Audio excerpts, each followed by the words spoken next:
ketika Ken sedang menonton berita di YouTube mengenai kelompok kriminal bersenjata di Papua atau OPM. Sempat terjadi kontak senjata selama 2 jam antara KKB dengan aparat TNI yang berjaga. Papua bisa sampai Tidak kayak ada gini? korban jiwa dalam kejadian ini. Waduh, bahaya tuh. Emang sih dari dulu udah ada OPM di sana. Cuman sampai sekarang masih kontak senjata ya. Emang sih disintegrasi bangsa di daerah sana tuh nggak beres-beres. Hah? Disintegrasi bangsa? Iya, disintegrasi bangsa itu keadaan di mana suatu negara atau bangsa mengalami perpecahan. Biasanya disebabkan oleh perbedaan pendapat, krisis ekonomi atau krisis politik. Nah, contohnya di Indonesia itu ada pemberontakan PKI waktu tahun 1948 di Madiun. Nah, cuman pemberontakan yang sekarang itu nggak sebesar kayak PKI dulu, namun tetap aja mengkhawatirkan. Oh, PKI, gue tahu PKI. Tapi gue nggak gitu ingat sih. Itu tuh yang gara-gara perbedaan pendapat ideologi bukan sih? Gue juga sebenarnya nggak gimana apa sih ceritanya, cuman secara singkat jadi gini. Kejatuhan kabinet Amir Syarifuddin karena penandatanganan perjanjian Renville membuat Amir berubah menjadi pihak oposisi, sehingga pada 28 Juni 1948 ia membentuk FDR. Ayo, para kaum sosialis dan komunis, mari kita satukan kekuatan kita untuk melawan pemerintahan Hatta. Ketidakadilan terjadi di antara kita dengan tidak adanya perwakilan golongan kita.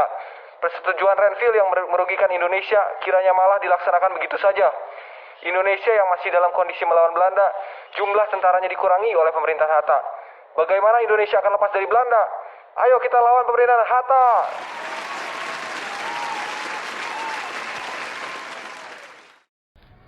Musso adalah tokoh komunis Indonesia yang terlibat dalam pemberontakan PKI tahun 1926.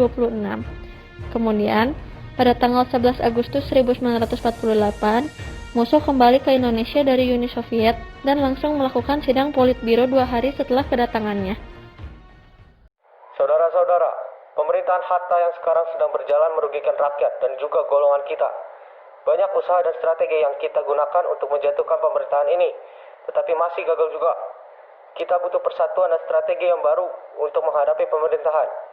Maka dari itu, PKI akan bergabung dengan FDR dan menempuh jalan baru untuk Republik Indonesia.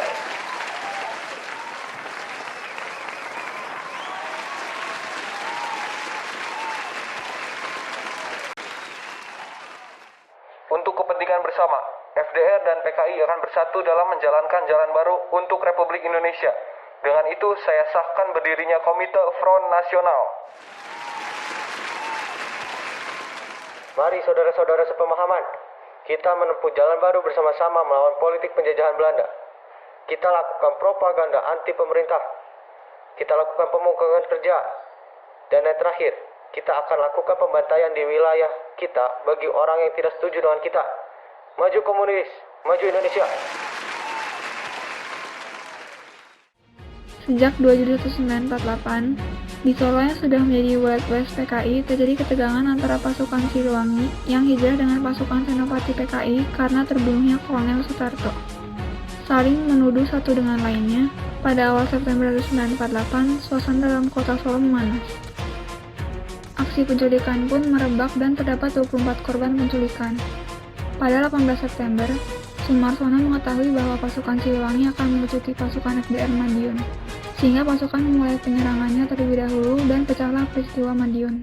Ayo saudara-saudara, kita lawan di sisi Siliwangi. Kita kuasai Madiun. Maju!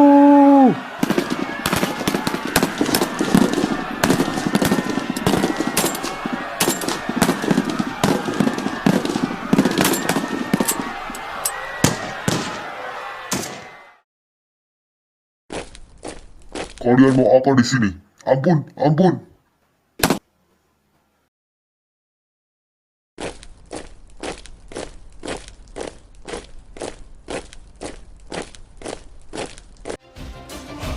Melihat kondisi seperti ini, Soekarno pun tidak tinggal diam. Dia pun langsung berpidato.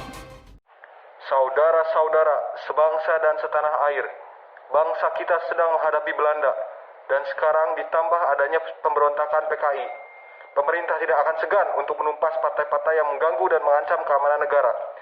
Pilih Musso dengan Republik Sovietnya atau Soekarno dengan Republik Indonesia. Kiranya Tuhan berpihak di pihak kita untuk melawan Musso. Merdeka! Merdeka! Merdeka!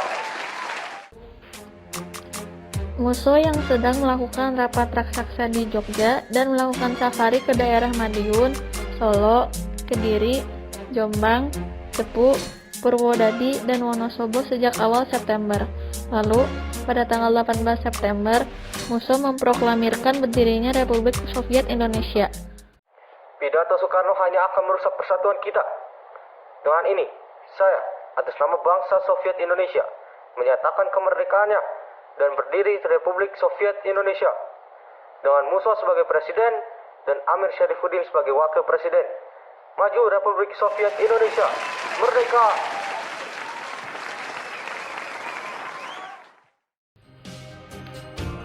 Soekarno pun segera memerintahkan Panglima Besar Sudirman untuk menyusun kekuatan menumpas pemberontakan ini. Dan Sudirman pun memerintah Kolonel Gatot Subroto untuk menyusun pasukan. Para pasukanku, 3 tim divisi Siliwangi, kita lucuti pasukan FDR di Jogja, kemudian mari kita kepung Madiun dari barat, timur, dan utara. Kita tumpas sampai habis pasukan PKI dan FDR. Berangkat!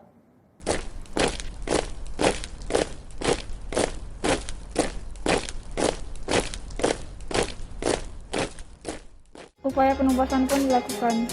Kolonel Gatot Subroto dan pasukannya berhasil mengamankan Madiun dan sekitarnya. Akhirnya pada tanggal 10 November 1948, Madiun berhasil direbut kembali oleh TNI. Dalam pelariannya, musuh tewas tertembak di Ponorogo, dan Amir Syarifuddin tertangkap di Purwodadi, dan nantinya diadili serta jatuh hukuman mati. Namun, sebanyak 3.000 anggota dan beberapa pemimpin PKI kabur dari Madiun. Nah, jadi gitu cerita PKI itu, malah tidur lagi. Udah lah, gue pergi aja. Nah, tadi adalah tayangan tentang pemberontakan PKI di Madiun. Kesimpulannya adalah, rakyat memilih kembali Soekarno-Hatta menjadi pemimpin selanjutnya. Kemudian, pemerintah mengerahkan pasukan TNI untuk menumpas PKI dan antek-anteknya di berbagai daerah. Baru pada awal bulan November 1948, musuh beserta para pengikutnya baru bisa ditangkap atau tewas.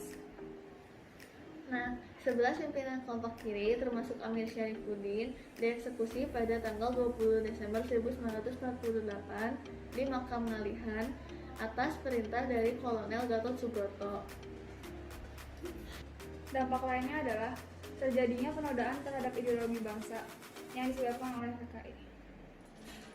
Nah, disintegrasi bangsa juga masih terjadi hingga sekarang. Contohnya adalah adanya organisasi OPM. Jadi, organisasi OPM itu merupakan singkatan dari Organisasi Papua Merdeka yang didirikan pada tahun 1965. Tujuan dari organisasi ini adalah untuk mengakhiri pemerintahan Provinsi Papua dan Papua Barat yang saat ini masih berada di Indonesia. Nah, OPM ini juga tentunya berdampak pada Indonesia. Salah satunya adalah munculnya kaum pemberontak yang mempengaruhi masyarakat untuk melakukan gerakan separatisme.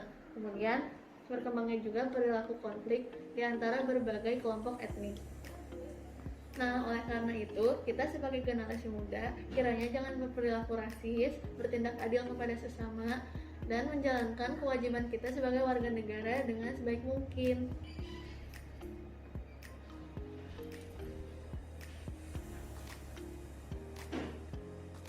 Sekian tayangan dari kami. Terima kasih.